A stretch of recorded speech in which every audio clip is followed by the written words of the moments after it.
I'm Kathy Johnson from Pyramid of Potential. This is video 20 of 60 of the Harnessing Learning Potential video series. Today, it's all about the Palmar Reflex. This is a reflex that starts in utero and is usually integrated by 3 months. When a baby is first born, their thumb is inside their fist. And then soon after, their thumb comes outside their fist. This fist, it's really, really tight. And so tight that if a mom puts her finger in here and the baby holds on, she can, with both fingers, almost pull the baby upright.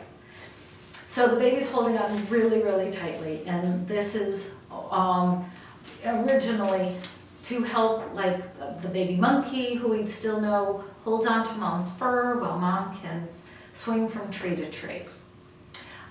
So this tight fist, normal development, opens up slowly, okay? And then we separate fingers so that eventually we can pick up a Cheerio with just 2 fingers and feed ourselves. So that's normal development.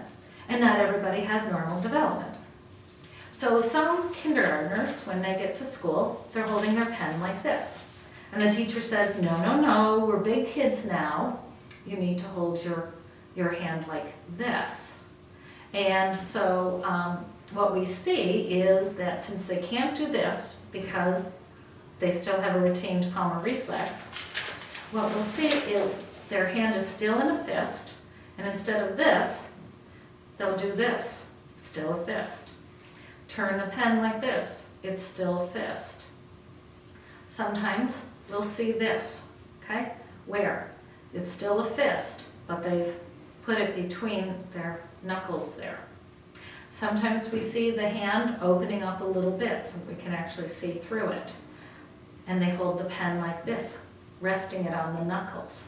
Or they turn it sideways, but it's still all 4 fingers in a fist. They haven't separated yet.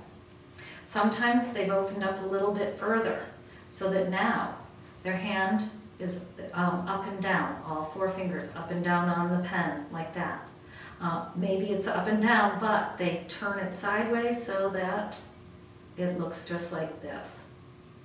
Okay, so this is still a retained Palmar reflex, but it's not fully retained, it's opening up. Further development is dropping 1 finger and still using all 3.